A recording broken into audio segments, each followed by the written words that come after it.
What's up, great people? We are live in effect. Oh, what is it? Oh. Right there. Oh, geez.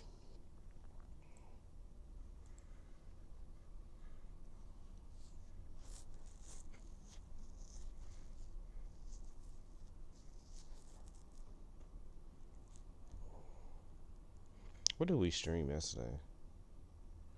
I don't remember.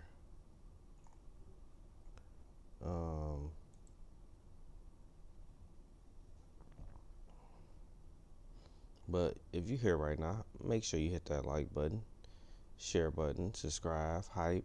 Welcome back to Conversations with Paul Kizer. I just need to do some setup.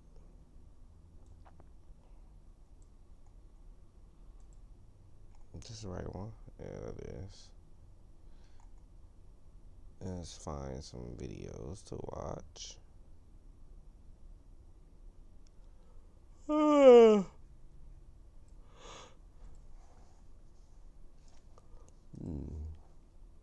Definitely tired.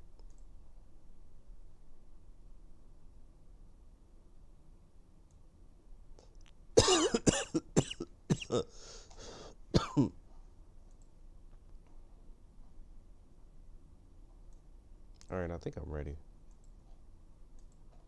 I think I'm ready. I think I'm going to like it here.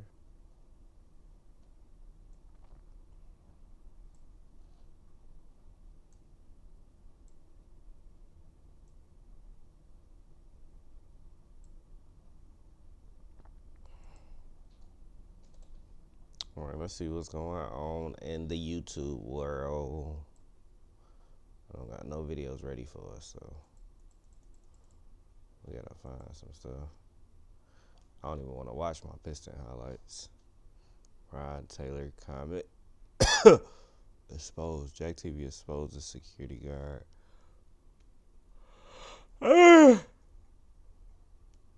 Comedy is finally back in Cat Williams' shame. Destroyed at Hollywood.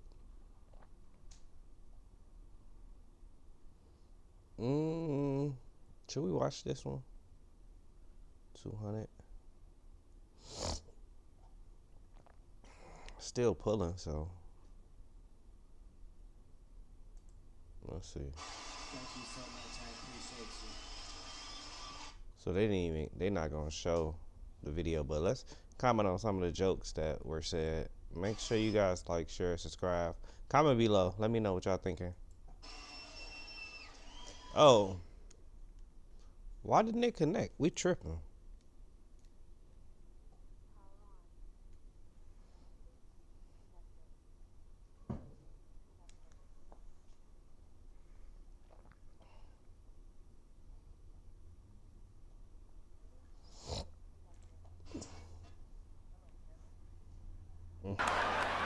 I didn't see it yet. I don't know why I didn't watch the whole thing yet. Hello, Cat.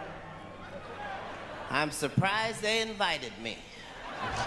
Talking about super surprised they invited me. I don't know why they did, because I'm about to attack mode.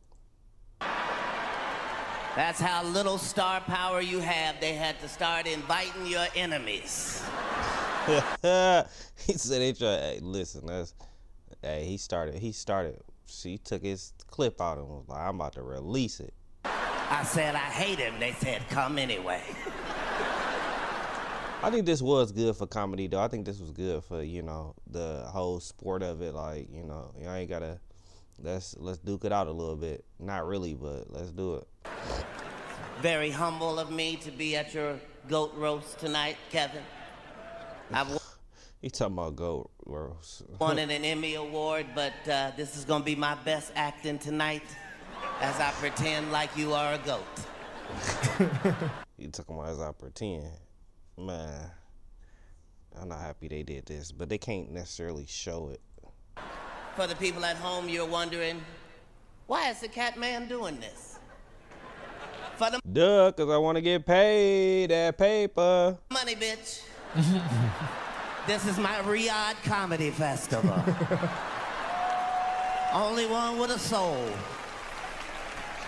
I think that was a shot right there, and that was I don't know, that was some advertising or something. Kevin, you're gonna hear some things tonight that you're not familiar with. Those things are called punchlines.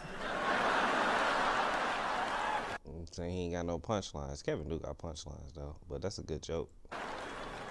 Is this dais the best that the industry could put together for dear old Kev? I'm not sure if the Illuminati is real or if this is the junior varsity version, but Somehow, but something that's not right here. for those of you just joining us, Kevin and I have beef, and I'll tell you why. Because privately, this motherfucker stole everything from me before he saw Or did you lose it? my act. He was a 6'3" white man.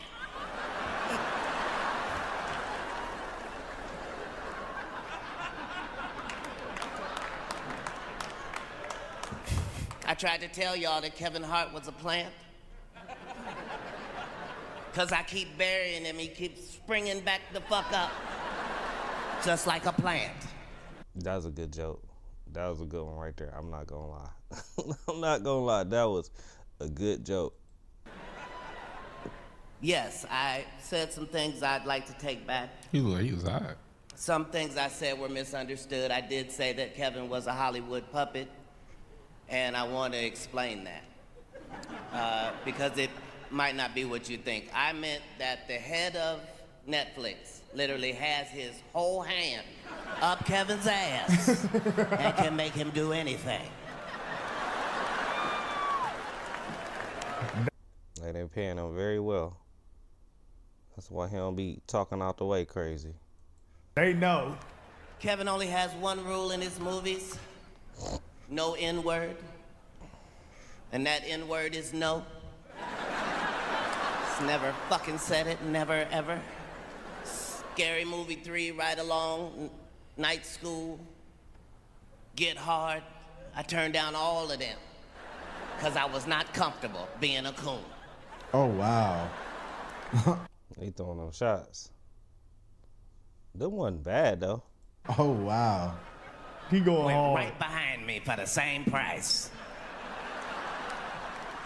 If you're going to see a Kevin Hart movie, do yourself a favor, see it in a black theater so you can hear words like, I want my motherfucking money back. And I want my money back too. Or this is some bull. He petty. Hey, some people take jobs that other people don't, and Bullshit, I want my money back.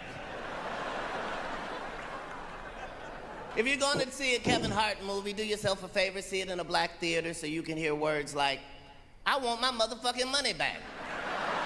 And I want my money back too. Or this is some bullshit, I want my money back.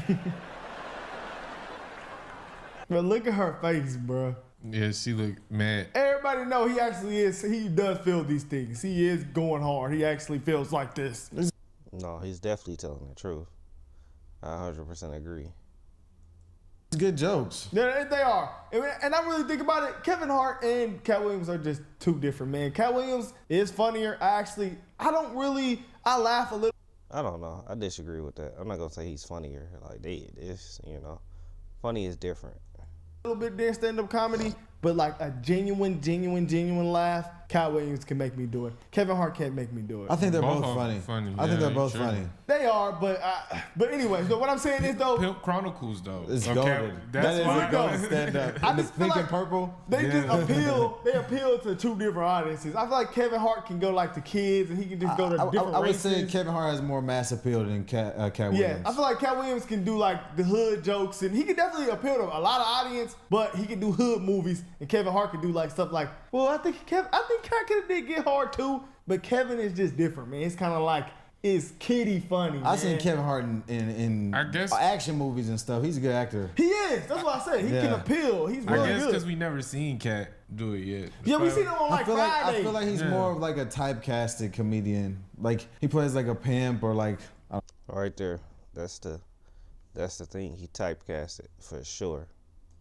I don't know. Yeah. I guess was that movie in the church where he was in the church? Oh, on No, he lottery was the ticket? choir. Yeah, he was the choir. Was Yeah, that- the was that choir on lottery man. No, it's He talking about lottery ticket, bro. No, not a lottery ticket. it's not. It was, it's first Sunday, but it's the Ice Cube movie, bro. Sunday. It was some Sunday. Is it first Sunday? Yeah, first Sunday. Oh, okay.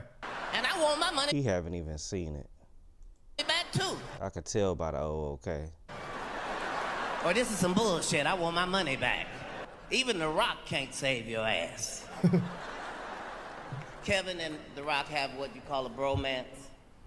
That's when two actors secretly fuck the shit out of each other. Whoa. He petty. He mad as hell. He mad that he can't be in there like that. He is serious, bro. That's crazy. But seriously, how can you not love Kevin? Only two people have done that. Me and his father. Oh. Kevin once said I don't even get it. if his son was gay, he would take a dollhouse and hit him over the head with it, which is arguably the gayest way to abuse a child. I never heard that, but it is.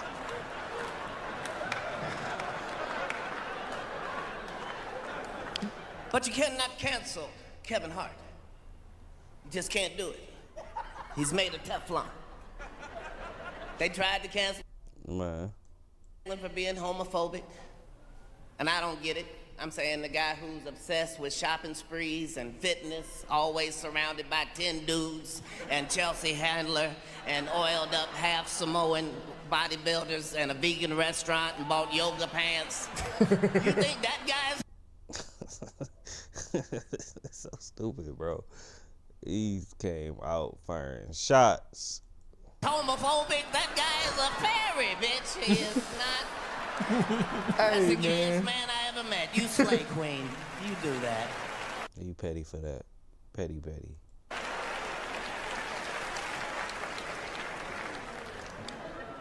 They tried to cancel Kevin for the Diddy parties. They hurled allegations at him. But thanks to all the baby oil, the didn't charges stick. didn't stick. I'm talking about they didn't stick. They slid straight off of him. That was a good one right there. Kevin famously was at a brunch of... a brunch. Kevin was at a bunch of Diddy parties, but in his defense, it was only because Diddy thought he was 10. That's funny. That's petty, actually, but I didn't think it was that funny. Cause you trying to call Diddy a predator. He wasn't a predator. Kevin even hosted a record release party for P. Diddy. There was a record number of releases. On the bed, in the pool, Oh. on the floor, I do remember that. Oh my everywhere gosh. but the hose. Oh my gosh.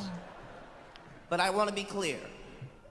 Just because Kevin went to Diddy parties does not mean he did something wrong. Hold on, before you get into that, I know Kevin's just uncomfortable, bro. It seems like It's he's a just roast. seems He like he's is, laughing. but I would be uncomfortable. Why? He had to laugh at all kinds of Some of stuff. this shit could be true. Kevin came out with the dress on. Kevin be acting sweet sometimes. He do. I'm gonna be real. I feel like a lot of actors have put the dress on, especially black dudes. Will Smith was gay. No, he is gay. He is gay.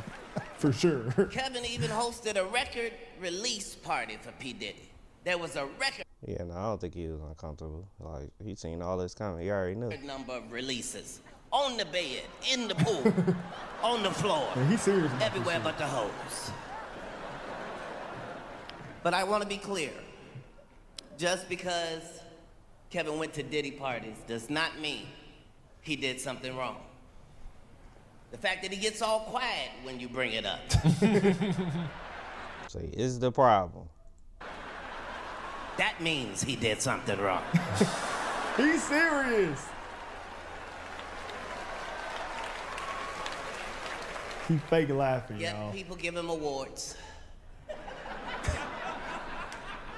Kevin, I have an idea for a movie where you travel back in time and Mark Twain takes his motherfucking award back and calls you the N-word. Now that's a He mad. That cat was definitely not happy. good movie. So I know you'll pass on it. All right, listen. I could go on all night hating on Kevin Hart. I have perfected it. He talking about I perfected it for sure.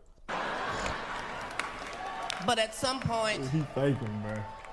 you've got to look yourself in the mirror and say, do I really want to have beef with the rabbit Snowball from The Secret Life of Pets 2? For real. He appeals to kids, bro. Yes, I do, Kevin. He appeal to everybody. Yes, I do. Motherfucker wouldn't even play a black rabbit. Can you imagine? That's funny. I'm out. Good night, Inglewood. Thank y'all so much. Hey, that was good as hell. That was good. I'm not about to say it was that good. It was all right. He just loved Cat Williams. And I mess with Cat Williams too, but it wasn't. Oh, this is amazing. Cat, wait. Hold on. Just give me 1 fucking minute. Me and this man have been at odds for years on years. You coming out here, quite the fucking surprise. But Cat, I can sit and I can watch you, I can laugh, because I'm a fucking fan first, okay? I'm a fan first. Cat? I didn't put that part in there. We have an opportunity in real time, this is live television, to put our fucking beef behind us. I am offering you an olive branch of peace. I want to be a brother. I want to be a friend. Cat, He like, I wanna fuck you, move nigga. on. Can we move on? Can we move Nigga, on? I wouldn't fuck say you. That's what I be thinking. Cat Williams one time. I'll be real. That's what I be thinking, That was bro. a good stand-up. Cause they say Kevin Hart, you know, he was the comedian. We didn't heard a lot of black comedians say it. He was the gatekeeper for all the black comedians. You ain't getting through there doing unless Kevin gave- said. Stamp you. Kevin gotta say, hey, yeah, you know, this gotta go on. But hey, that's why, you know, they got beef and, you know, that. Yeah, I agree and I disagree. But that's cool. Nice video. Like, share, subscribe, comment below. What is next?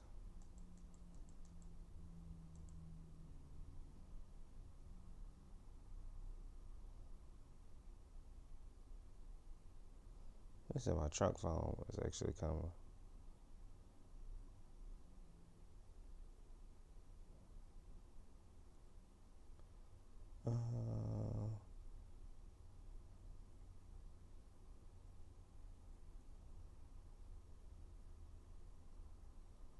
I want to watch my next part. I think I did watch Kiki.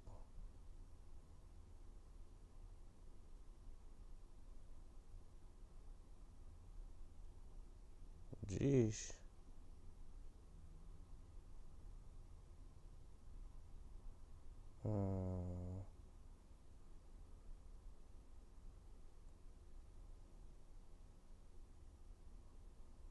Nobody talking about this right now.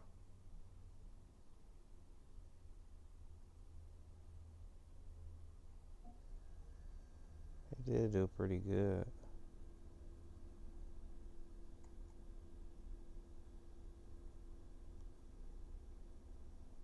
Hey, you know, y'all crack down on some people, make fraud out of it too.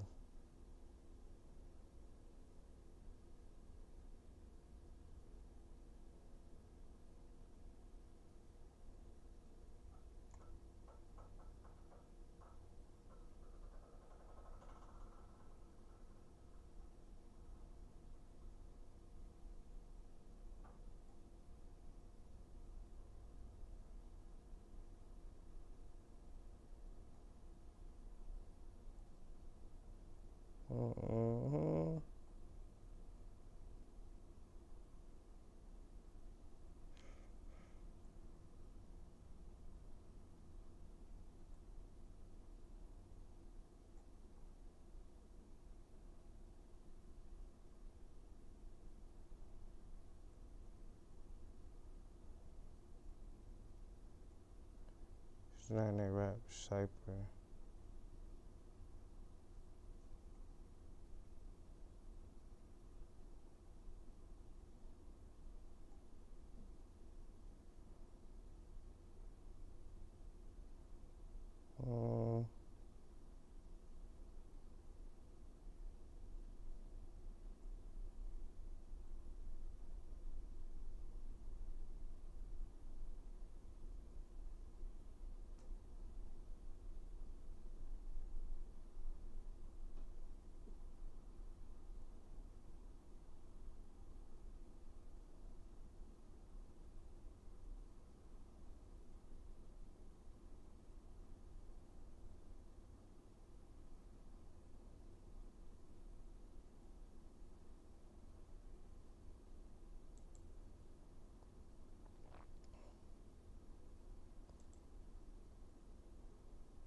Super Smash Brothers.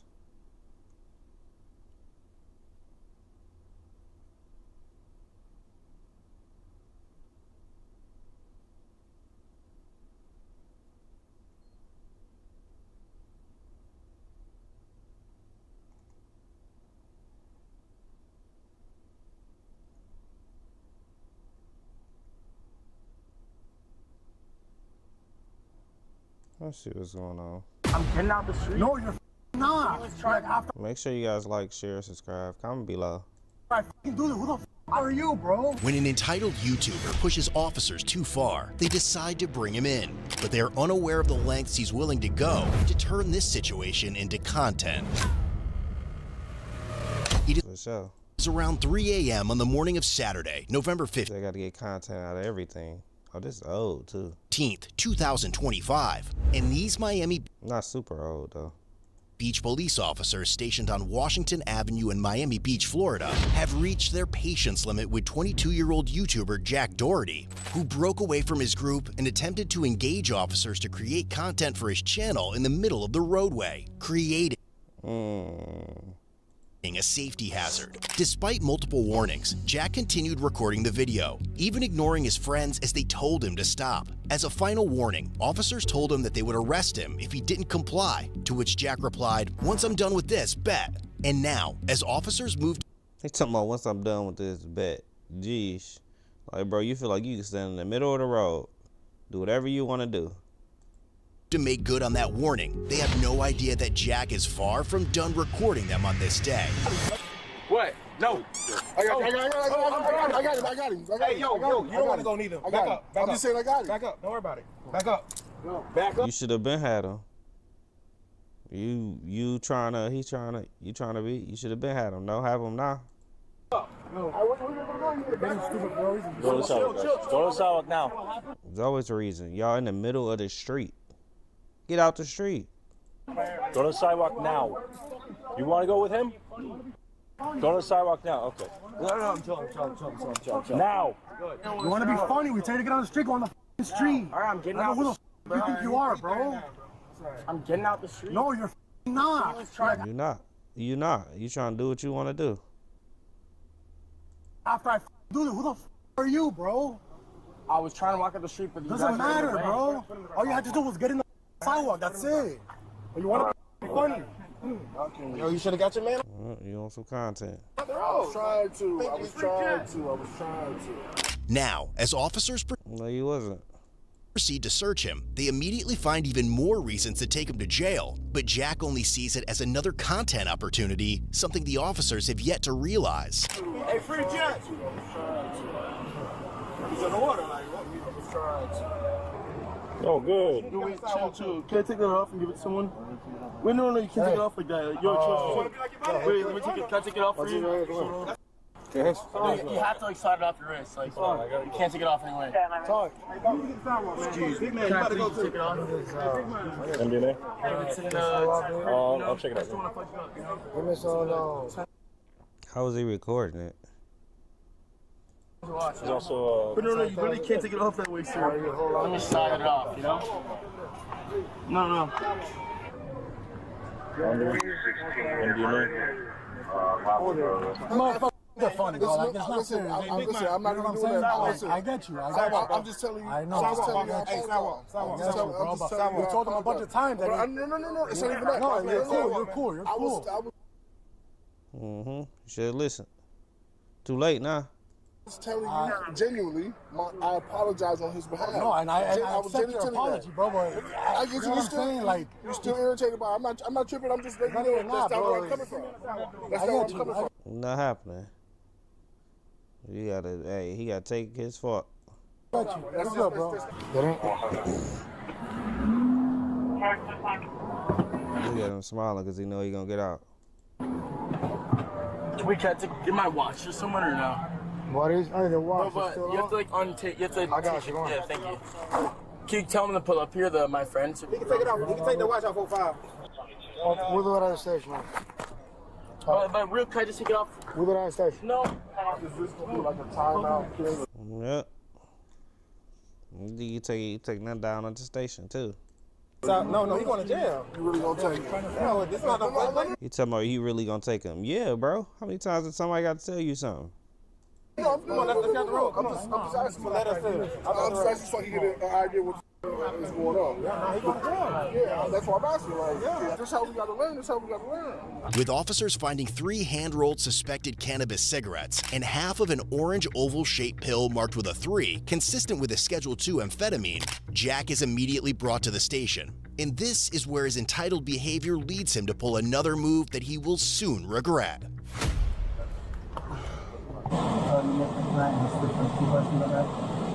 You'll ask them when you get a chance to. I don't know. As soon as the judge call you in, then you'll be fine. They respect me, so I'm not trying to like be a dickhead. There you are. I'll answer it. I'll answer it later on. Sorry. Can't let me know how long it'll take. Because I don't know. How long do I don't know. What tonight? Probably no. Probably tomorrow. Maybe. So you gotta chill, my sir. Oh no. This is just a pit stop. He wanted to. He wanted to experience it. All right, come on.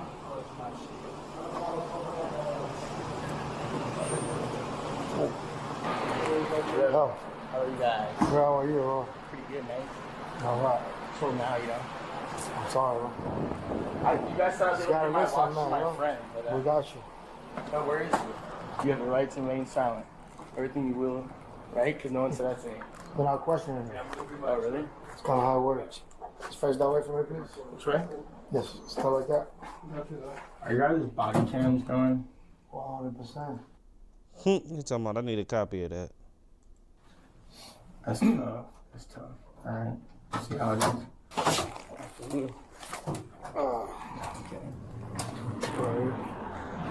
Alright, so here's what's going to happen. I'm going to remove the handcuff from you. Listen. Oh, yeah. And then take all your jewelry out. Okay. Socks, sneakers, put it on top of the counter. Yes? Top of the, what? Counter. This might seem like a simple order, but to Jack, it's about protecting his jewelry, and he won't even hesitate to instruct officers on how to preserve it. I'm knocking out tonight. Unfortunately not, brother. When do you think I will?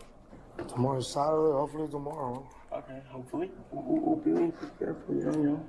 Got you. Sorry. I'm sorry. Nah, you're good, I'm you're so OCD and shit. You know, I it's guess a nice you are. watch. Oh, this shit scratched my shit up. Nah, I'm suing. Yeah, alright, you did, bro. I got insurance on these Huh. now, you know what I'm saying? Take the jewelry out, please.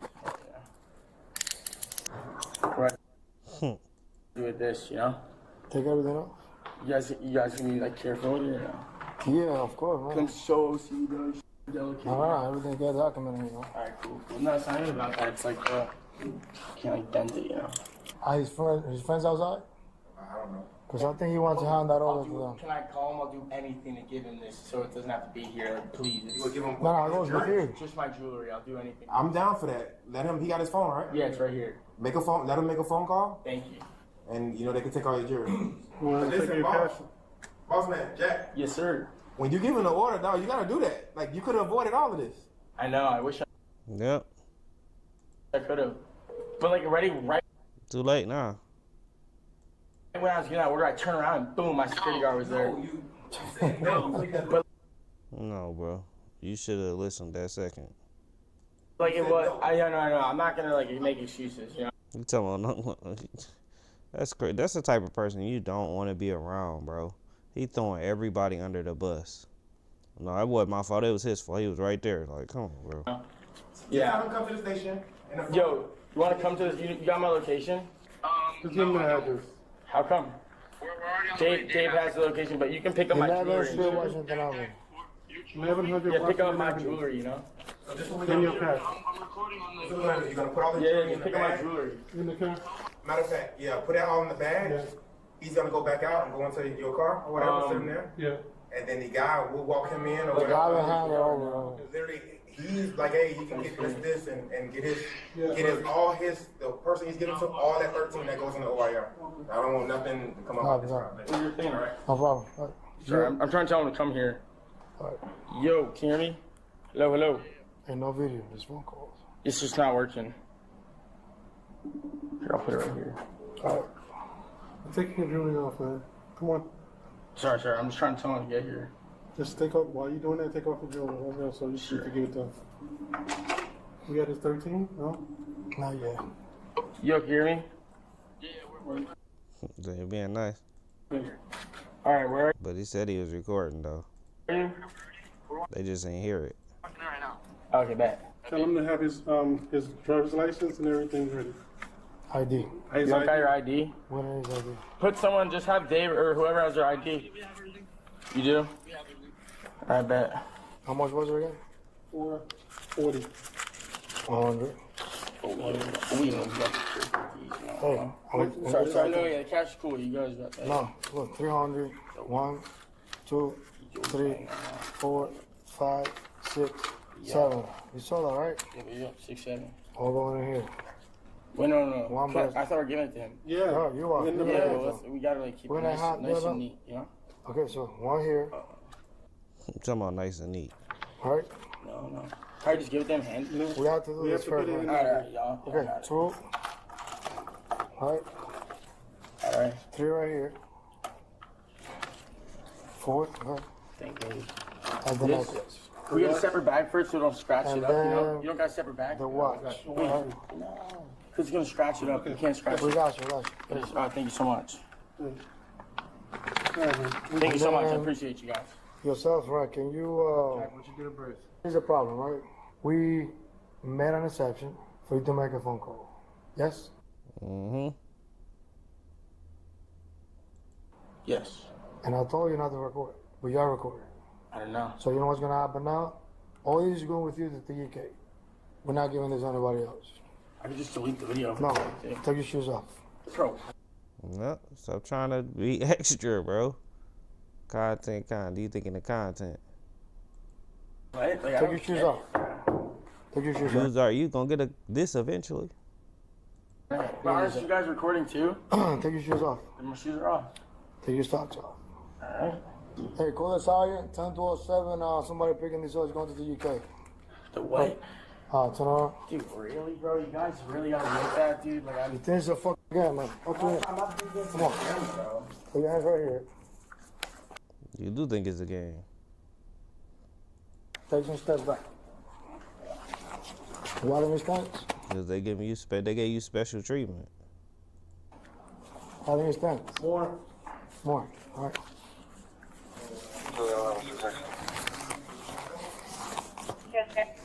Hey, it's going to the UK. Everything's going to the UK. Runway TGK, ending mileage 1503145.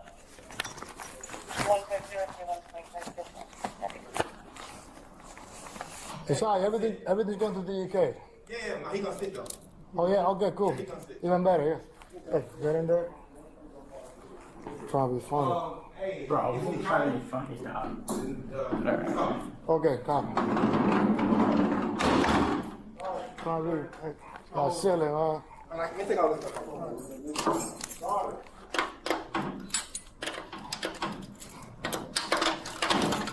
Want to play games? Yeah, what's up? Now I was trying to help him out. He's gonna go straight over. We actually been very nice. Making an exception for him.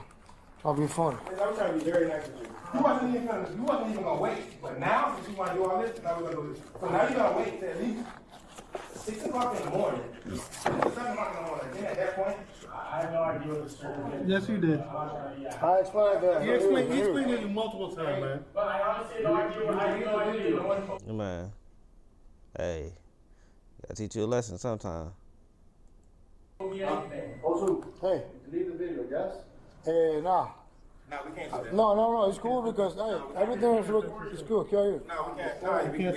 Huh? You can't touch it. For him to go on his phone and delete it. No. Nah, can you? Nah, it's cool. You can't do that. No, Hey, what I said to them, it's on hey, camera. I know where you're coming from, but can you, man? I'm good. Can I ask what I'm being charged with? The resistance, one of them. How was I resisting? Possibly possession. What? Possibly possession. What that mean? Possession of substance. I caught it. Understand that? Yes. Even after realizing the full impact of his actions, Jack's desperate attempt to apologize only becomes another display of his vanity. No chance, my friend. I know I fucked up, shouldn't have filmed. I get it. You taking Well, I gotta what's the name? I gotta teach you now. it with you to TGK, bro? What does that mean? He go with you. He goes to TGK with you. But then when I leave, I just get it. Yeah, they'll give it back. Yeah, of course, Alright. huh? Yeah. I just thought like it might be a process after. No. They give it to you when you get released. Alright. Yeah. You know when I would get out? Huh? You know when I would get out? Hopefully tomorrow, man, but probably not in the morning anymore, you know? No, really? This sucks. I really have. Hey, I'll try to help you, man. All right. Ultimately, Jack Doherty was charged with felony possession of controlled substance without prescription, misdemeanor resisting without violence, possession of cannabis. He was later released on a $3,500 cash bond. But true to his nature, Jack continued milking the incident for content after his release, even uploading footage officers had accidentally recorded on his phone after not realizing the camera was still running. In a later interview with TMZ, Jack described the arrest as the worst day of his life, claiming he was stuck in a small cell for 5 hours before being moved to a larger holding room for another 10 hours. He even warned others to stay away from jail, while still managing to put his entitlement on full display. It now seems like Jack is using the experience to create even more police-related content for his channel, continuing to profit off the incident, at least until another group of officers decides to draw the line and take him in again. Whether you're on patrol, on the couch, Yeah, that's crazy. It happens though. Make sure you guys like, share, subscribe, comment below.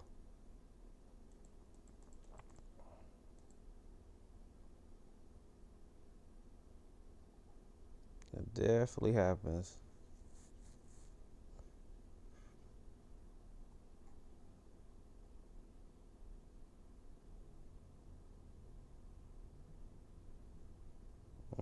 I've been hearing about this too.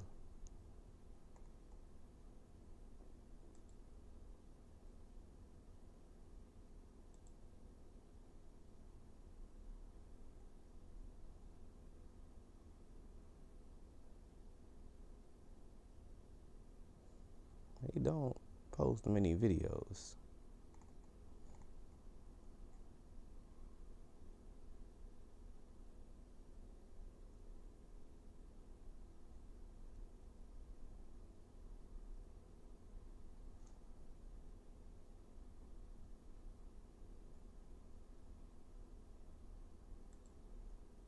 All right, y'all have been asking and telling me to talk about Cheyenne Bryant for a long time, and I hadn't covered it yet because I work for myself. I was doing other stuff this year, like earning lawsuit threats. Her situation seemed to have come to a head as of You this. took him on earning lawsuit threats. Maybe I shouldn't react to this video.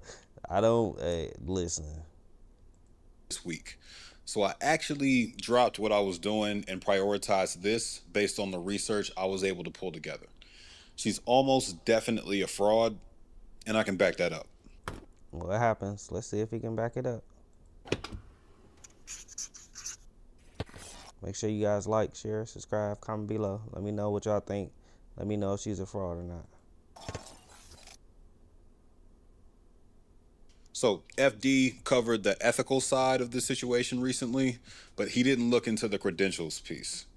Allow me to pick that ball up and run with it. I don't blame you if you haven't heard of her before. Let's knock out a basic rundown of the resume. Cheyenne Bryant is a social media celebrity, producer of MTV's Teen Mom Family Reunion. It's not a pretty exercise. Well, that's how it go, you know. But you know, you don't have to be licensed to. Things happen. Yeah, go ahead and get bitch, you been faked in a bitch. Bitch, you do it then. Do it then. Do it then. Yikes. President of an NAACP branch, author, and life coach guru who calls herself a doctor of I have seen her, yeah. counseling psychology, which she allegedly isn't, and claimed to get that degree from Argosy University. She's built her career on being a relatable street therapist, which didn't Hey, she's a social media doctor. fully hit me until I watched one of her interviews. I'm letting you go raw on me. You busting nuts at me. But when I show you my wounds, I'm toxic. Who's really safe here? Because I'm not safe because you got a good stroke. And most women ain't even satisfied from it. The more we hold off on what y'all usually want, that thing, the more y'all do anyways. The more y'all give and the more y'all do. Just don't call her a therapist. My biggest That's true and not true. misconception about you. And I think, at the end of the day, it was me hearing from other people about you being a therapist and practicing. So I'm a psychology expert, I'm sorry, life coach. sorry, yes. She curses more than any mental health. So I'm a life coach. She should have stick with that. She was a life coach part and not all the other stuff.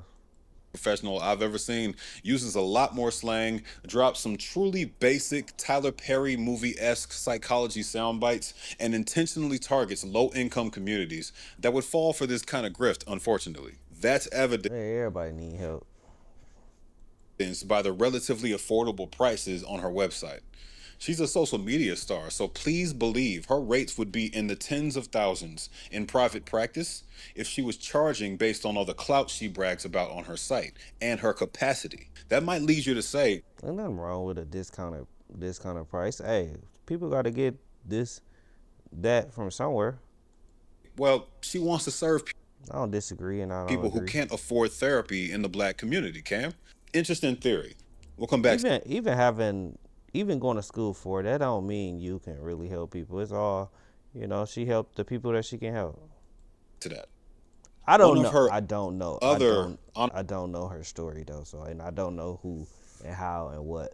honorary doctorates is from Harvest Christian University in 2025, which claims to be an indigenous university with multiple accreditations, all of which are bullshit. I searched for Harvest Christian University in the DAPIP database for accredited institutions in the US, and it doesn't show up. Their Royal Charter accreditation, maybe that would fly in the UK, but it definitely doesn't mean shit here. They list a Hey, she got it from somewhere. couple more accreditations on the page, and neither of those show up on the CHEA website for approved accreditation agencies. This school is where you go to buy a degree in order to get away with calling yourself a doctor despite never earning a real doctorate. Her master's at University of Phoenix, since she claims that degree is in marriage, family, and child therapy, and the University of Phoenix has that course, it's got to be it, right?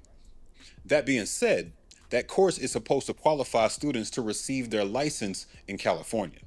It's literally designed to do that. Since she said herself that she doesn't operate with a license, I'm side-eyeing that degree too. Where did you get your start? You might start. Well, people just say stuff to make themselves a little bit better. It's, she got it. She paid for it. So. As far as like a therapist, I started off as a marriage, family, and child therapist about 18 years ago. Before I obtained my doctorate degree in counseling psychology. Once I became a doctor of psychology, I transitioned from a therapist to a psychology expert in private practice. And so I no longer practice under a license. I now am in private practice. That's what I'm saying. And that's what people don't understand, right? So On social media. just to educate some folks a little bit, a license is really only needed so you can bill insurance. And let me go a step further. Which I think is very true.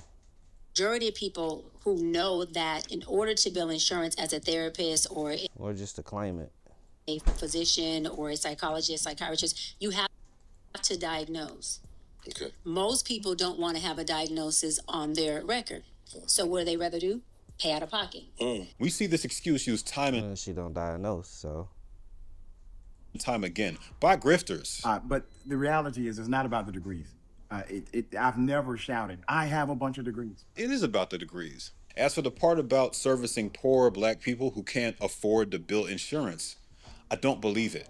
Positioning this grift as community service doesn't really match up with what I see on her site. Those packages are a clear money grab, focused on filling every potential avenue for profit via mass appeal and volume orders. In business terms, I don't disagree with what she's doing. as much as I'm watching. Like, it is what it is. Like, you know, she's trying to help people in a way that she can help people. She's creating a fast food model for therapy. And I wouldn't be surprised if she has a team of... And what's wrong with that? They can have a fast food for fast food. Why they can't have it for that? assisting her at this point. I have a team now. I self-published my first book. After all this visibility and all those followers, there's no way she'd be able to handle all the incoming booking requests by herself. Truth be told, that's probably why she's trying to... Just like a regular coach or whatever. Sell y'all a book instead. That's the exit strategy. There's a financing section on her site too. I looked up this company, FlexBuy, and the reviews are atrocious. Multiple people claiming they were scammed, slamming customer service, and connecting the dots between her and the multi-level marketing companies that tend to use this for their clientele. Look, a lot of the economic model stuff I'm talking about is speculation, granted. The bulk of the proof I have to present y'all is tied to the doctorate, not her business model. I'm just throwing out ideas based on what I've seen in the past. Let's move on. Speaking of the doctorate allegations, she said this on The Breakfast Club. The conversation about your doctorate because people can't find your dissertation online. Mm-hmm. How are you responding to that in this new era of your life? I'm going to clear it up once on here. I'm not doing it again. And I'm clearing it up for... She's talking about I'm not doing it again. It's not that important. She ain't like...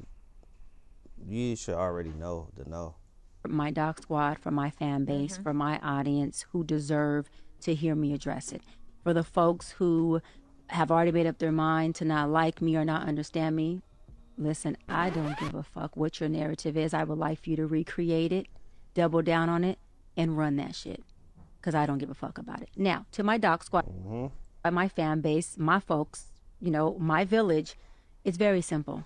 I went to a school, Argosy University, completed an entire program. I went back online to get my official transcripts because I was applying to a law school many years ago to be a professor there. And I had to provide my transcripts, right, to get hired. And I went to contact the school and say, hey, I need my official transcripts. I need my entire thing. And there was no school. I was like, okay, I'm confused. I Google. It says this school has been shut down. I said, oh, well, they got to have records. I mean, they were accredited when I attended the school. They were accredited when I finished the program. I go and look, there is a third party that has the records. Why I contact the third party, that third party only holds records for 2 years. I'm no psychologist, but I recognize toxic defensiveness when I see it, because I've done it. All that cussing and posturing wasn't... Yeah, you know, the whole internet is a fraud, so nothing new about that. Necessary. If she was qualified, she could have just explained it in one sentence. Combine that with the iced out doc chain she wears everywhere, and this is starting to feel like a rap beef. All of Argosy University's diplomas can be retrieved from the Parchment site, which I checked out. They list the school and say they can deliver diplomas from Argosy. All she'd have to do is give them the necessary info. It would take less than 5 minutes all in. This was a lie. Furthermore, a lot of doctorate programs require a dissertation. Not saying hers did. She should have just not put the doc, but I guess she needed to do that to get people to sign up, but not necessarily. Like, you could sell your services without it. Since it's a side D, like people gonna buy you because you got the degree Umar has. But in any case, she doesn't have a published dissertation either.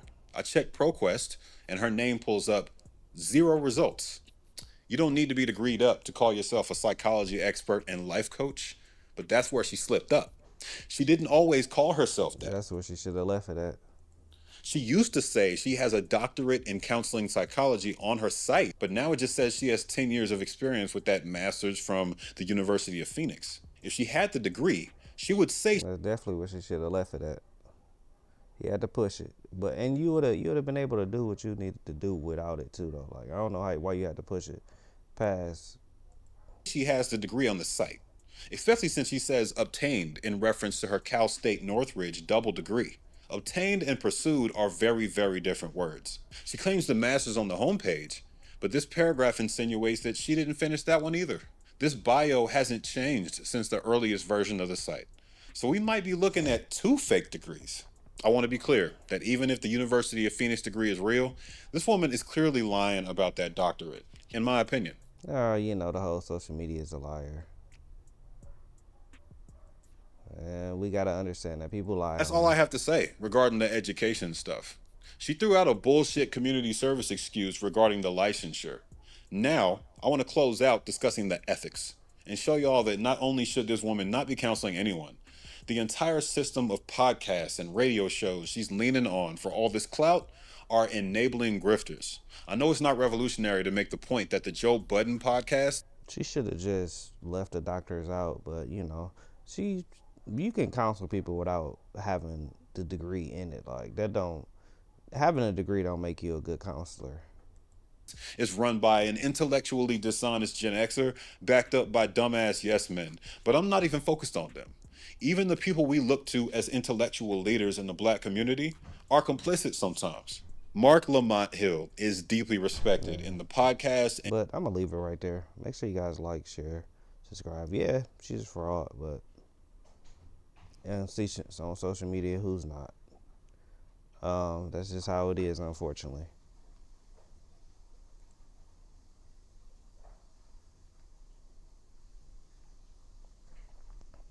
Let's finish watching this.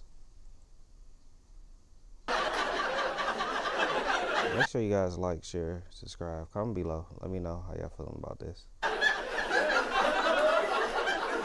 Jeremy, like, these are the 2 opposite spectrums. It'll be like, all right.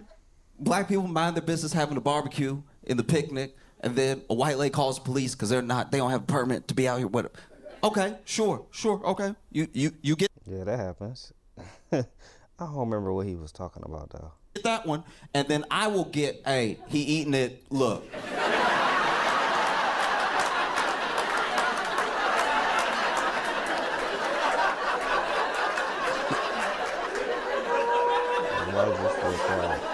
No, you need to come down to see it. No, when you see it, it'll be a big deal. Trust me.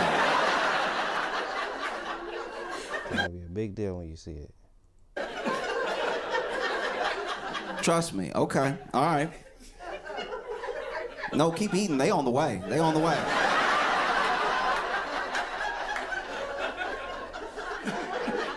No, it's insane. I couldn't look away, but I've never been more confused. You started with the... I'm pretty sure you're not even supposed to eat the bottom of the apple. I'm pretty sure not what you're supposed to eat. Cartoons don't eat the bottom of the apple. In a cartoon, they'll have the apple like a C. Just... None... They will not do that. The stem, none, the bottom. You went bottom first. You ate an apple by its knuckles first. Who taught you that? That's the question. Who taught you that?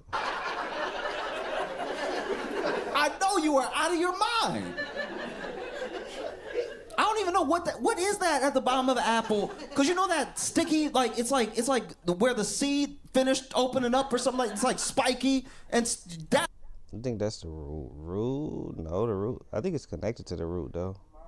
That's first. That's the first thing you taste when you eat an apple, and you kept eating the apple.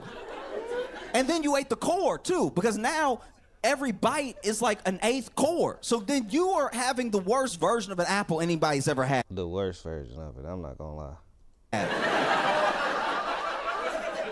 It would be like if you watch someone cut a pie and eat it, and they also ate the tin that the pie... I'm talking about 8 to 4, like, what is going on with you, bro? You're confused at this point. Y'all aren't upset enough about this, and that... I want y'all to be mad. Y'all gotta start making some decisions. You're either gonna have more black people in Madison, or you need to get more upset about what I'm talking about. I refuse to live in a world where y'all are over here. But then I tell you about this man eating an apple and you're like, live and let live. Like that will not happen. I promise you. You talking about I'm not accepting it.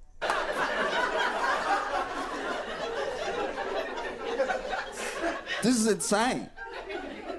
It was so crazy. It was at one point, this dude was eating the bottom of the apple, still holding it from its side, which where did you see this at? Can't be a comfortable position because now you are eating an apple as a human the way a dog licks peanut butter out of a cup. Like, it's like, how are you even getting? How did you get to this? How do you even get to the part you're trying to eat anymore? You can't be enjoying this. Also, why are you holding it over your head? Like, it's... So it's a lot of questions to be asked here. What is going on? By the time he got done, because then he also ate the whole apple. This is how I knew he was a real psycho. This is how I knew he had somebody in the basement. This is how I knew. Something was not right. A couple of tools missing. That he worships the devil, something.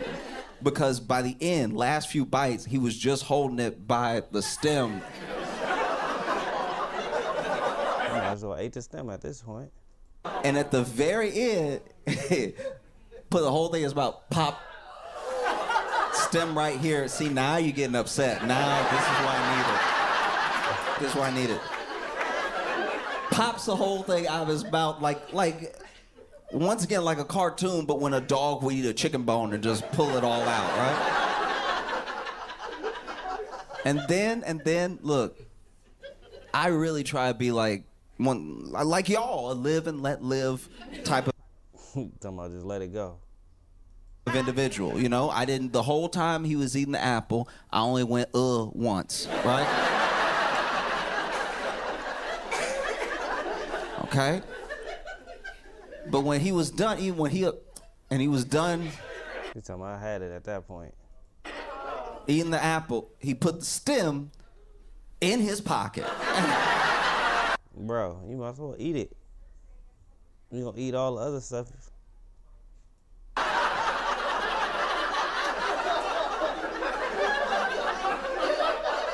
I'm not proud of it. I'm not proud of it at all. But that was when I thought to myself, we clearly got to kill him. We clearly... Because he ain't right. He got to get took out. What else is he doing? Or going? Nobody else does this. What is the stem? Why are you collecting stems? That's witchcraft right there. That is... Hit him with a Bible. I bet he burned. I bet he burned every time. Took him out, I bet. Put the stem in his pocket. Made me sick. And look, sometimes I can admit, sometimes I'm wrong. Sometimes I'm wrong. I don't know. Sometimes. I don't know everything. So I was sitting there, you know, and having lunch with some friends. My friend pulled out a kiwi. I didn't know you could eat the skin. I didn't know you could eat the skin. They pulled out a kiwi and they bit it in the face.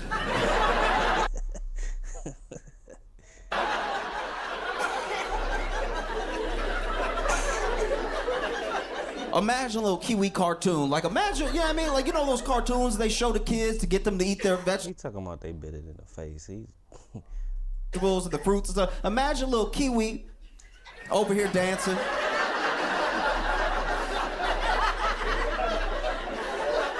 And then she come along, she pick up the kiwi, and it's like, ooh, you're about to get some vitamins, right? And then she bit across it. All I can imagine is that same cartoon kiwi like, it's gonna be like that either way. You're gonna scream even more, cut the skin off of it.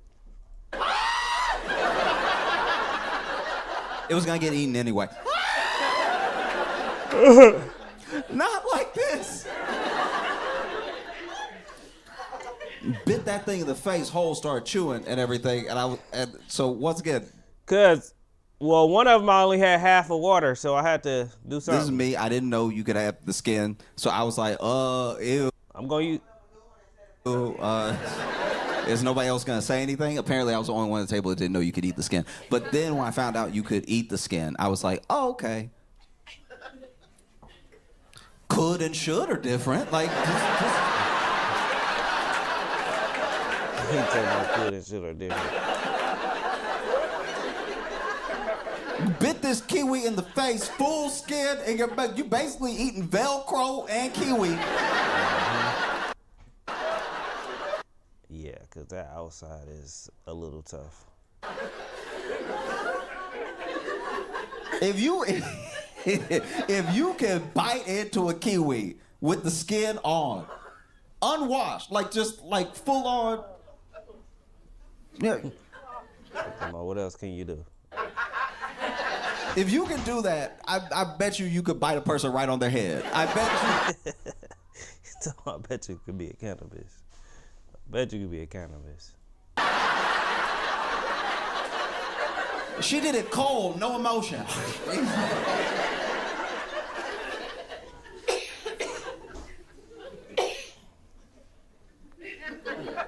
What are people doing out here? What are people doing? They out there in Madison. This is ooh.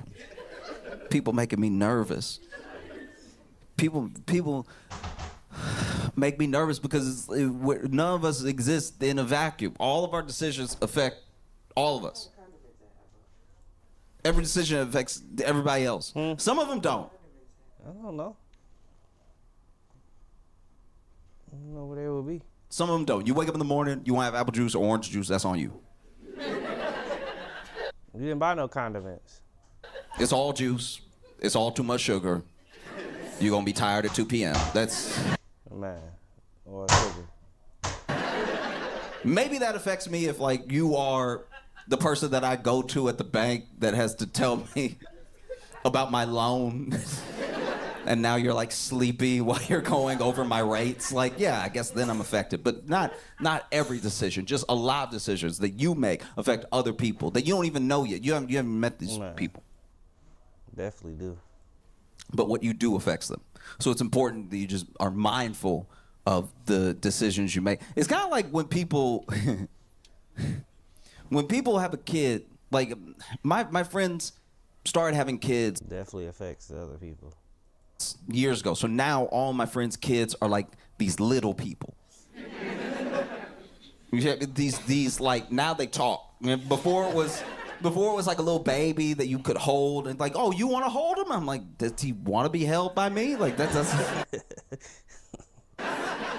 no one cares. Hold him, and then you hold him, and the baby's like, oh, what? Baby's definitely like that.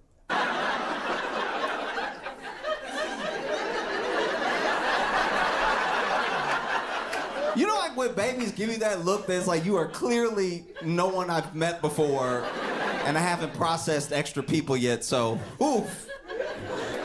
And then because the baby's cute, you're bringing the baby up to your face, so you talking right to it, but you gotta think about aspect ratio. All right? I understand the baby is adorable. The baby's very sweet. You pick up a baby, you want to hold the baby. Oh, look at your cute baby. I mean, you want to make them laugh so that, you know, you can have that memory. They won't remember. But then you pick up the baby. They definitely won't remember. You gotta remember, you are a giant. You are the biggest person this baby's ever seen up close, right? Mm-hmm.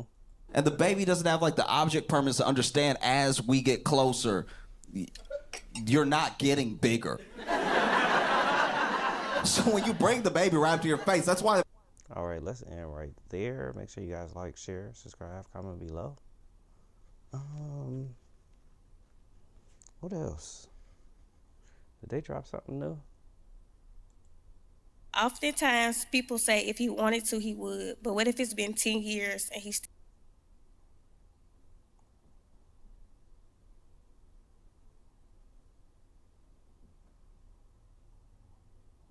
They got a couple of them. And this one did pretty good. So I work 4 jobs. Would you continue being patient with a man who has said for 3 years he's working? So I work.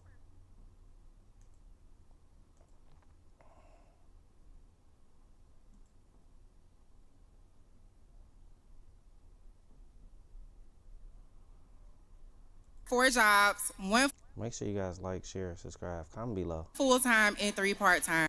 4 jobs is crazy. I ain't gonna cap. My husband Y'all bills must be insane. works 1 full-time job. The kids are primarily my responsibility, and he does bare minimum to help with them. He doesn't plan dates or... That's crazy. You work 4 jobs. When are you ever available? even buy me gifts for my birthday or Mother's Day. I look up apartments all the time. I'm tired. Do you feel like that even though you're married, it feels like you're a single mom? Yes. When he is. But how though? When are you ever at home? Is at home. What is he doing to pass his time? Sleep or playing the game with the kids. Oh. Truth is, I'm tired. It's a lot more to this story. I will say that. Options are few, period. You just described a horror movie. There are so many men that wants a woman to work and. He wants you to work and be a mom. But my thing is, it's a lot to this story she's not telling. Like, how are you working a full-time job and 4 part-time jobs? I mean, and 3 part-time jobs, and you at home with the kids. It's some not truth to this story. They trying to, appeal to her right now, but the story not adding up. Work and be. When do you got time to be at home? Be his therapist. Work and be his maid. Work and be his star. If you want a woman to work and be all those things to you, you gotta work and too. How the you work? You definitely do. I agree with that, but I don't agree with her story. It's definitely some not truth in there somewhere. Where was it at? Well, I don't know where the ketchup I just bought is, but it was a ketchup in the sauce thing. Working and taking. What you make, some fries? Your home and sleeping. Working and.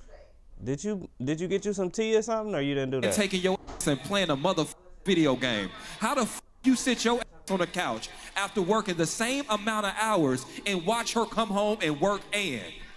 Yeah. That's a good point. Oh, you had a varnish? Yeah, to take my pills in the parking lot. I was trying to gather my words because I was hurting for you. What pills did you get? Some Sudafed PE off-brand because they wanted too much. Because this is a lot of women's story. This is a man who is neglecting his household, and your husband is out of order. Don't open that one. Don't open that one. God does not play about neglect. I shouldn't have to remind you to be a father. I shouldn't have to remind you to be a husband. I shouldn't have to remind you to steward a home that you live in as well. The Word of God says, husbands, love your wife as Christ loved the church and gave himself up for it with no excuse. Carried the burden, died on the cross for our sins, so that way we didn't owe God a debt. That is the same way that your husband is supposed to steward your marriage as well. You are supposed to lay down your life for me and the children. Then I bought that pizza yesterday too. That was $20. You're supposed to make a sacrifice. I don't care how many hours you put in. You laid me on my back and had these children with me. I know they saying they point, but there's some not truth in this. I don't know if it's a whole lot of not truth in this. And even when she said she was like he playing the game and with the kids, like she kind of said it, but it's some not truth in this story. any of y'all men understand the burden that is on a woman to do the invisible labor, the labor that you do not see. The children running around, setting up appointments, making sure their homework is good, making sure that they got money for the field trips and stuff like that, making sure I know what you gonna eat tonight, making sure they got the right clothes. How many men can tell me what their children's teacher's name is? When's the last time you been to a PTA meeting? When's the last time you found out what? Yeah, I agree with they saying, but it's some lying in this.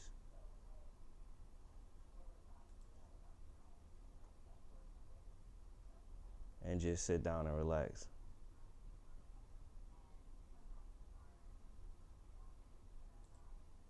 I gotta see.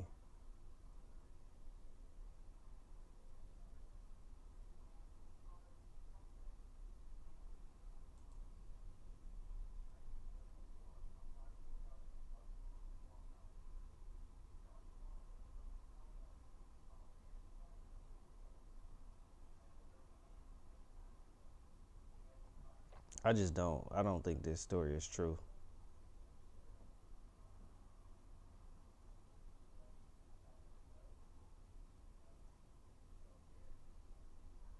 Yeah.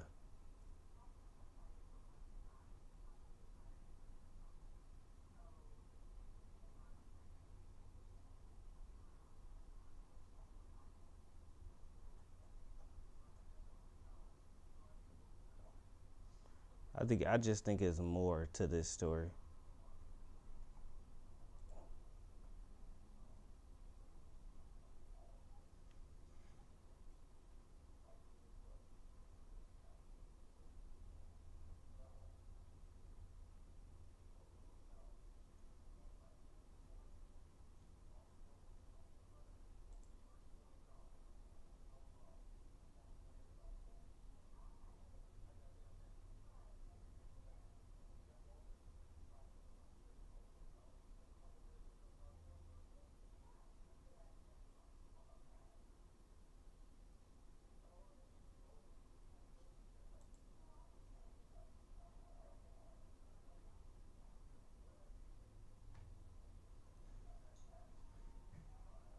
No, for sure.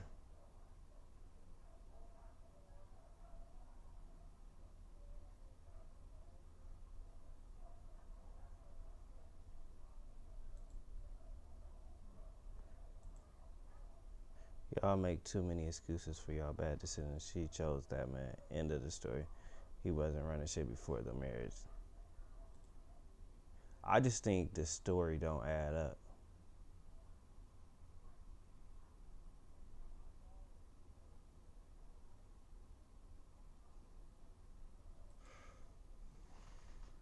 That's just how I feel.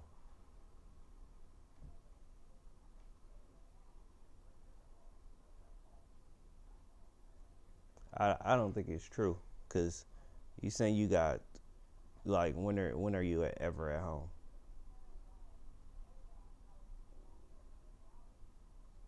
It sounds like he at home more than she at home.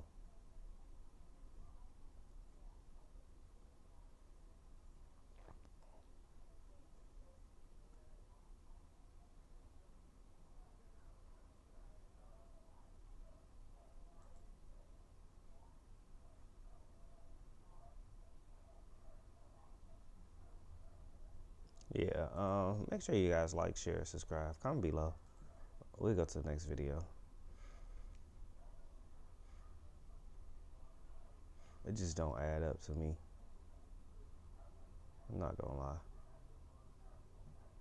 Viral high school exposed.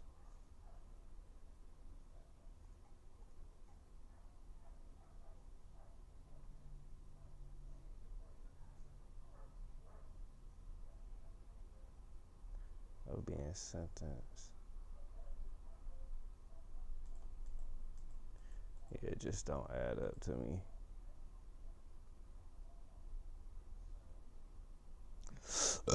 Excuse me.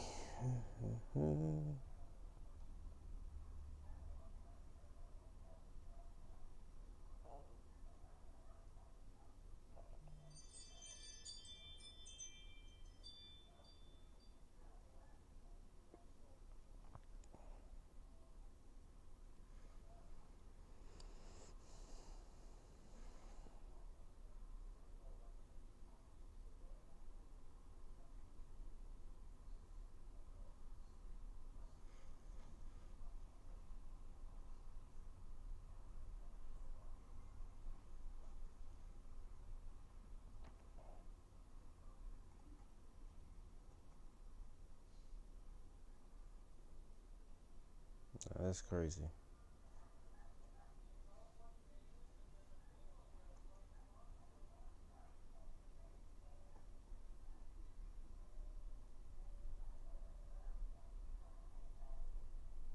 Mm-mm-mm.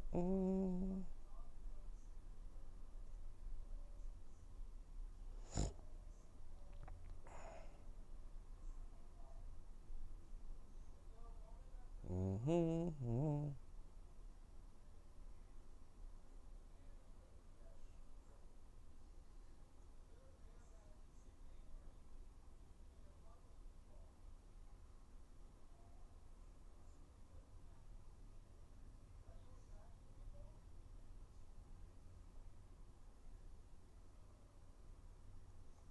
I visited the top 10 places in America. Day 2.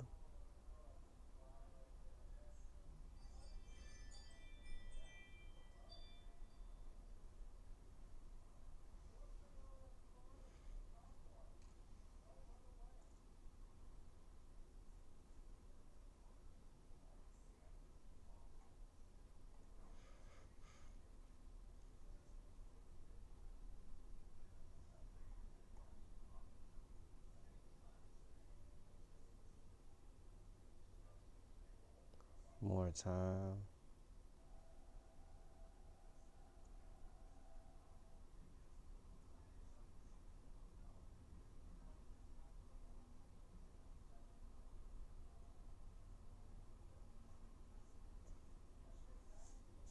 Mm.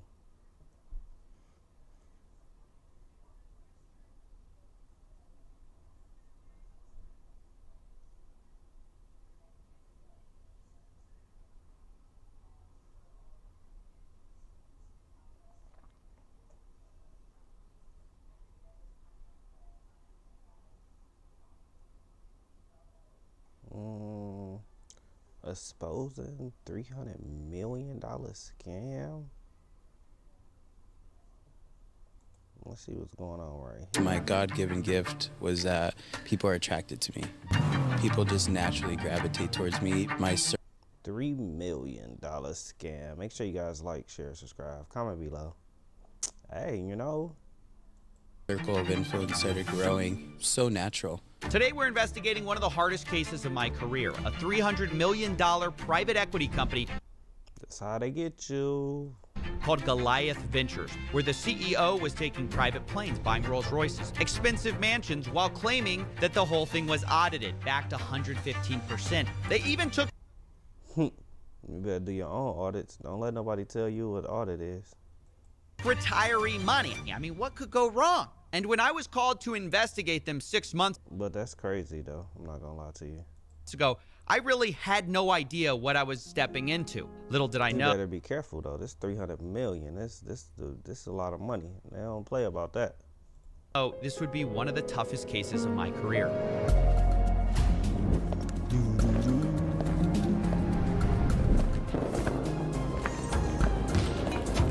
I like his intro. This fire intro.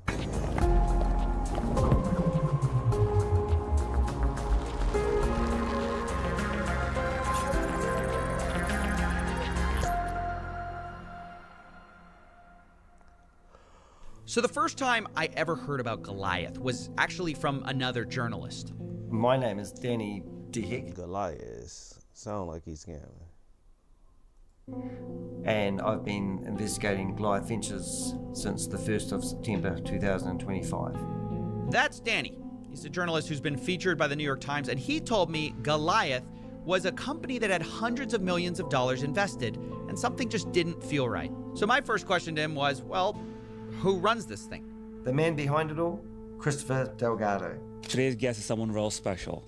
My friend, when I heard your story, I just zoned into it. I'm like, I have to have this gentleman on my podcast. Like how? When you just seeing somebody partying, you feel like that's a good story. Not one person, and I do my research. My team does a lot of research. We call people, and not one. Clearly not enough. One individual came back negative. Chris, welcome. Thank you for having me. That's honestly a problem. Unfortunately, something should come back negative. Negative is actually kind of a good thing, which is crazy. When things are too good, you better you better think about it, cause ain't nothing good. Like ain't nothing about to be all good. Like everything that, and with life how it goes, nothing is all good. Me, KB. Chris, where you come from? I'm originally from California. I'm first generation Mexican American. My mom was born in Aguascalientes, Mexico. She came over here in her early teens. We grew up in a trailer park in Fontana, California. I'm just gonna draw a picture for y'all. Go on social media. I follow him very closely. Private jet. You see the celebrities. You see Patrick Bet-David standing next to you at the Yankee Stadium. But you come from a trailer park. The social media, man. It's a front. Yeah, it's actually sometimes I look back at myself I look at the things that I've been able to do and accomplish and where I'm at in life and who is in my circle and who I can call as friends. And I amaze myself.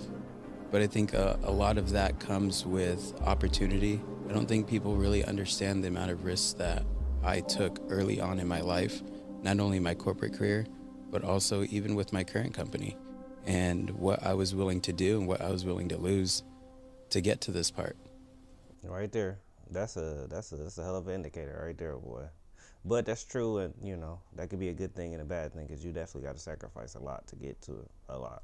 Now, let's be honest. If you saw that kind of story anywhere but on this channel, you might say Chris represents the American dream. His mom is an immigrant. He came from a trailer park. He took risks. And by his early 30s, he's got a good point there, sir.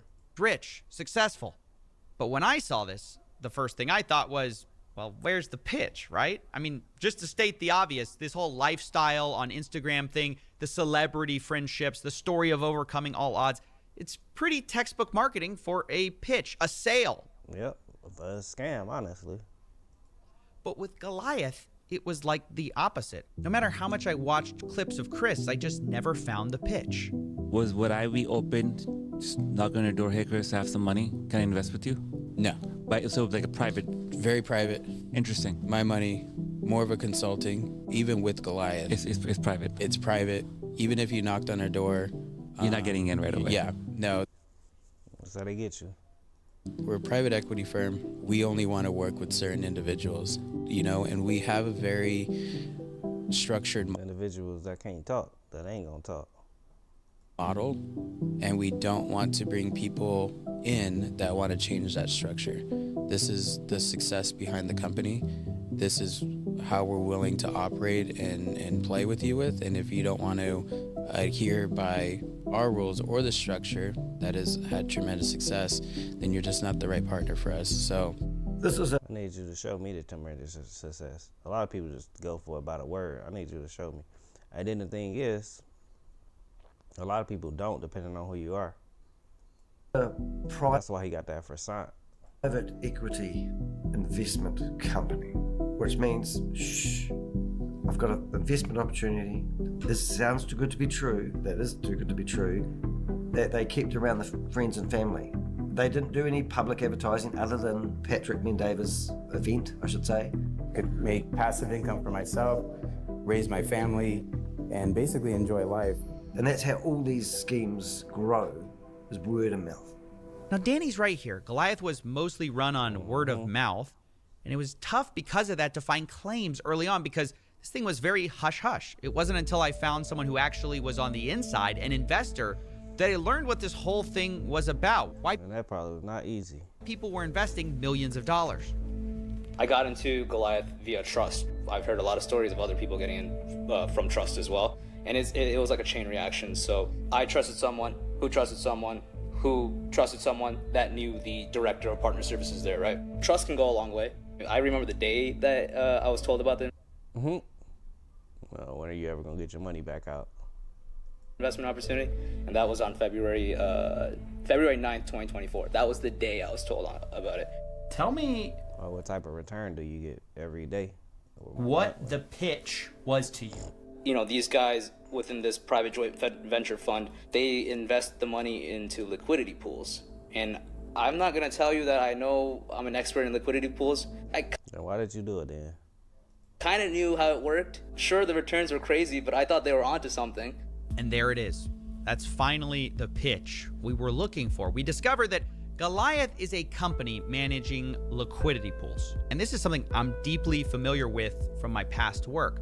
Better yet, my source gave me emails, contracts, and I immediately knew Danny was right. Something was wrong. Goliath claimed they were making all these profits from liquidity pools on Uniswap, which based on my experience would generate maybe 4 to 10% a year. Meanwhile, Goliath's contracts with investors said they would be paid 3, 4, 5% a month, and you could take payouts or you could leave it in. You could do something they called hyper compounding.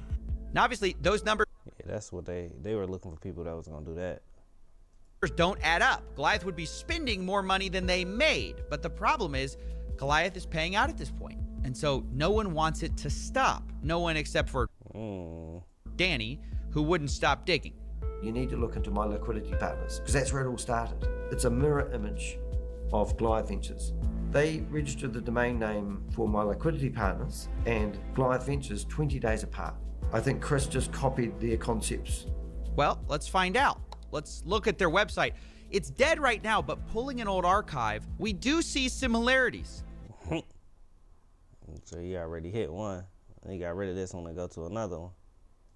Liquidity pools run on Uniswap, allowing you to hyper compound. Then I saw this photo from Danny.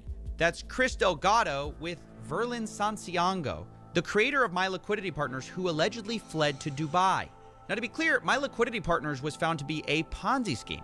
Could it be that Goliath was stealing another person's playbook and operating it as a private equity firm? I mean, it's obviously a big accusation to make. So I started digging through. But they was paying people. He said at this point that they were paying people out though. My old Ponzi cases and found another link, Trader's Domain, a Ponzi scheme I investigated years ago. I had all their insider emails, and I found within them Chris Delgado. He was emailing as a special investor trying to withdraw $1.3 million from a collapsed scam. And this is when all his old claims about taking risk came back to me. I don't think people really understand the amount of risks that I took early on in my life, not only right there in my corporate career, but also even with my current company, and what I was willing to do and what I was willing to lose to get to this part.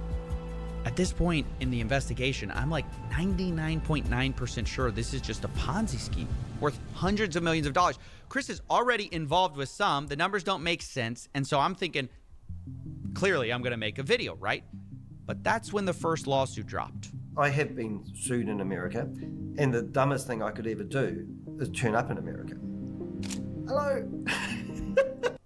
He talking about he been sued. Yeah, but they're gonna try to bury you financially. I told you, that $300 million, that ain't to play with. I'm already buried financially, because that's the crazy thing. In the lawsuit, my take on it is they're trying to tell me to back up the bus and scare tactics. Around about early October, Christopher tried to serve me. So do you realise that those papers are from a company that has stolen $500 million from American investors? Hey, Danny, I have no idea about that. You might be 100% correct, Danny, but I've got no control of that. Yeah. So I've just got to give them to you. Yeah. Gotta serve you, I'll tell you that. Yeah. Well, shit. I gotta figure out what I'm gonna do next. I got big problems, Maxwell.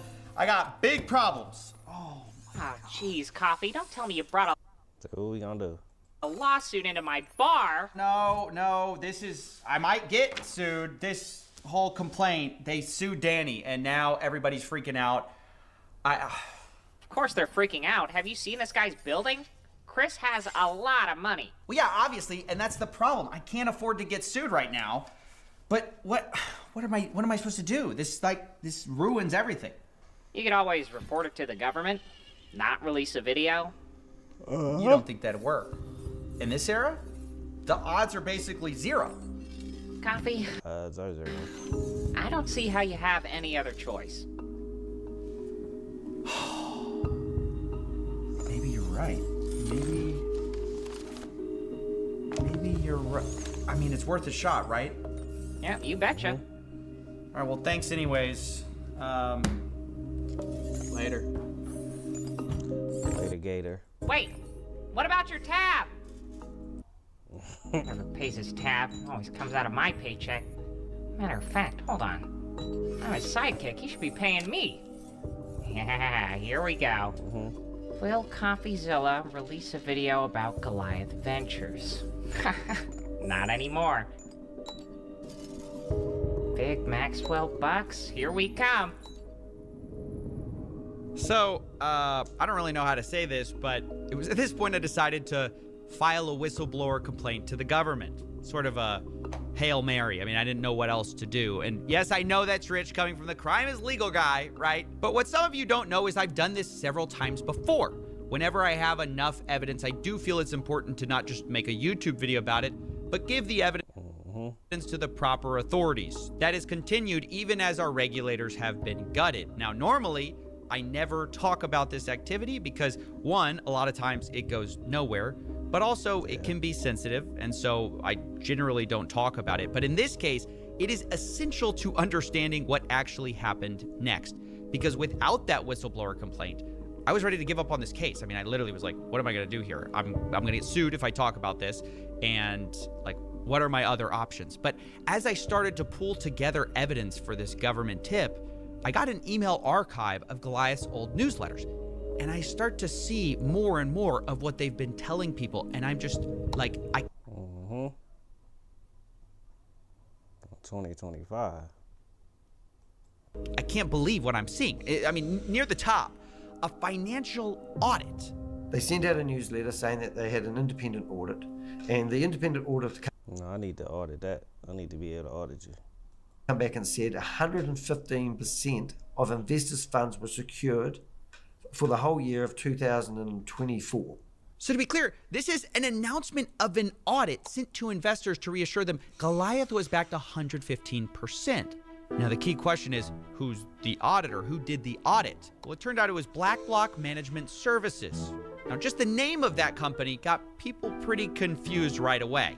I was on the phone to a fire lady and she was raving on about he's been in Forbes magazine. And I'm going, they pay for this. It's common. It's a sponsored advert. No interviewer, no name. And the funniest one, well, it wasn't funny, but they said, but they are part of, they're invested with BlackRock. And I go, no, it's BlackBlock. And I said, go to my BlackBlock. It's very confusing. .com. And it's not, and that's in the contract. You've just misheard it. So BlackBlock, a fly-by-night company, not BlackRock, the world's largest asset manager. That's how they get you right there. Is the actual people who audited this company. They are led by a guy named Matt Burks, and he's going to be very important to our story because this is when I started to first hear about retirement funds. You want to know more nonsense? Those retirement funds that they rolled over. Or I'm still actually confused as to how they were able to take other Scams, boy. people's retirement funds. They took people's retirement funds? Yeah. So people rolled over their IRAs, and I'm not saying that's as in I know anybody who did this, but that's what they also promoted the retirement fund stuff. They promoted that? Yeah, as in like they had like this team doing, I think it was Pierce Curry is from what I've Wealth MD? heard the name. Yeah, something like that. Now you can see the recognition from me there. My Wealth MD was this program I had seen pop up over and over again. Well, if you go to their page, who do you find behind it? None other than Matt Burks, the same person behind the audit company. BlackBlock is the tying together. Your audit company is a company that you own. founder of My Wealth MD, and I got a copy of their investment contract. What I noticed is it looks very similar to Goliath's, but it gave you lower profits, only 2% a month for the first $1 million. And to make it stranger, Goliath Ventures was... Why would you do that though? Like, that's the question. Nowhere mentioned on their contract at all. Not only that, the website was clearly catered to older people, which concerned me. Unlike Goliath, they had videos of retirees endorsing the company. Definitely recommend them in particular for any financial retirement goals. Yeah, I'd feel very confident giving his name out to any of my friends or relatives. I would recommend to anyone, friends, people I care about, have him meet with them and discuss their issues because I feel sure he can help them. And I guess the question is this related to Goliath if their name's not on the contract? Well, that's when Danny found an insider meeting between Goliath and Matt Burks, explaining how they'd be managing retirement funds through My Wealth MD. It's $1 trillion market, retirement accounts. So on qualified money, yes, essentially the way it works is whatever percentage they get paid, the fee over that just gets split between the referring partner or director and Wealth MD. That's how it works. Wealth MD does all of the work. What's the split? You're responsible for zero. It's just half and half. You do zero work. Zero I'm talking about what's the split? Work for you. This is a room of basically recruiters for Goliath Ventures, and what they're told is they could get retirement money and funnel it into MyWealthMD, who would manage the back end and split profits with them. And then someone asked, when can we start doing this? For us. This go into effect Wait. right now. Right now, it's available. Real right quick. Now. Yeah. Time out. Right. Time out. Sit before you don't get too excited.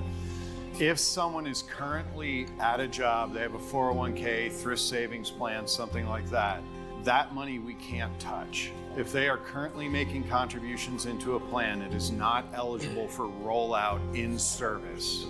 There is one. Get them to retire today. This is why if someone has a qualified plan, you say, call Matt. I know those questions to ask. And so if there's a way to get the money out, I will get it. Wow. When I saw this clip, he said, I will get it out. I could not believe it. If there's a way to get the money out, I will get it. I mean, they were scheming to get retirement money, which types they could legally get. And from the testimonials on their website, it sounds like this is crazy for sure. They did that. We would meet yearly, and usually every time I came in, it was a pleasant surprise. The accounts going up, or they would find new accounts out there that I could transfer funds from one account to another and make a bonus money. So there was those kind of surprises, but and there was a lot of them. So yeah. Is this not completely insane? They were hunting down retirement accounts to add to Goliath, and the same guy running the retirement money is auditing Goliath and saying it's back to 115%. Now at this point, I finish my whistleblower report and I send it off to the DOJ program on October 24th, 2025. And I'm nervous because even on the best days, it's an uncertain thing. It takes forever. What I do. But I know that Chris Delgado is very well connected. I discover he's donated to key figures. He went to the White House. And guess who he met? FBI Director Kash Patel. Yeah, you screwed. You are so fucked. Why did it have to be Cash? I mean, of all the people, the one guy I've been talking about for months about Epstein, you don't think he actually saw those videos, right? Copy. It's a side channel. Nobody cares about the Epstein files. Well, these Okay. videos have like a few thousand views. 1 million views. Yeah. Yeah, you're fine. Don't worry about it. Okay. Well, if you think so, I mean, I'll trust you. So let me place another bet. Because it actually gets worse than that. I mean, the worst part is that it doesn't stop there. He kind of, said that he might have Kash Patel in his pocket. I have heard statements from Chris where he reckons that he's got Kash Patel in the bag. What does that mean? That means that he thinks that if he gets in the shit, that he's got Kash Patel. You just have to imagine my morale on this case. It is at an all-time low at this point. I mean, let's look at the facts. Chris has retiree money. Supposedly, he claims he has Kash Patel. And what do we got? Well, Danny is getting sued by Chris. He's already broke. I'm being sued in a separate case. I'm trying not to go broke.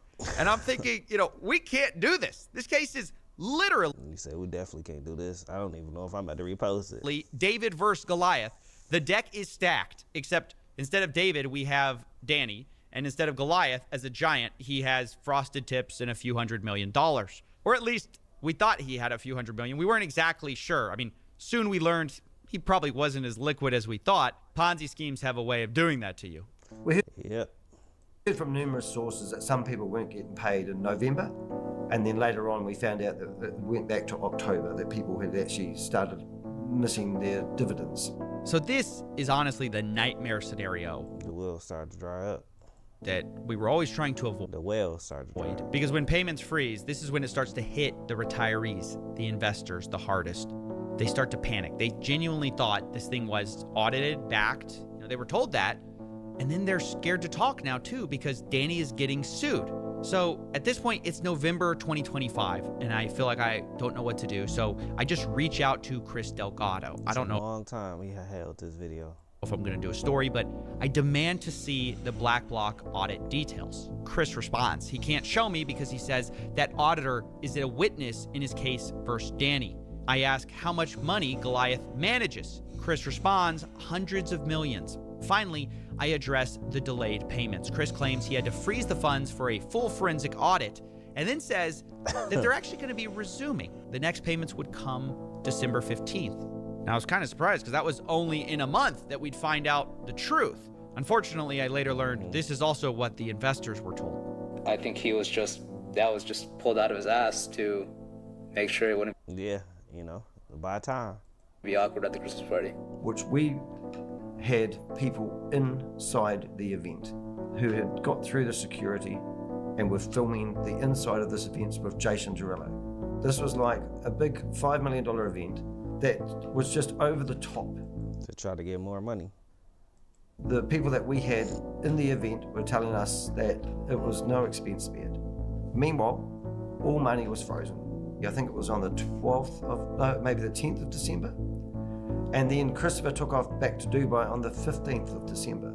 And that was disgusting at that time. So right before payments are supposed to come out, they have this big $5 million party with Jason Derulo. Investors are feeling good. And then, of course, the 15th arrives. Nobody gets paid.